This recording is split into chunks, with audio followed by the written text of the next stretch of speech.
Salam əziz dostlar, mən Anar müəllim. Bu gün sizə alman dilində zu Verfügungstehen yoxsa zu Verfügungstellen ifadələri arasında fərqi izah etmək istəyirəm. Zu Verfügungstellen ifadəsi alman dilində ixtiyarına vermək, nəyisə kiminsə ixtiyarına vermək mənasında işlədilir.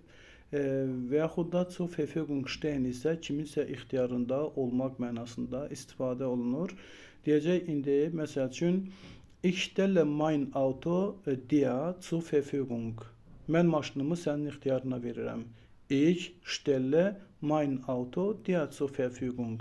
Mən maşınımı sənin ixtiyarına verirəm. Yaxud mein Auto steht dir zur Verfügung.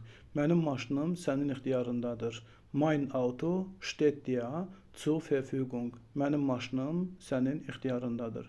Bəli, bu iki ifadə arasında fərqi bildik. Baxdığınıza görə bir daha təşəkkür edirəm. Sağ olun.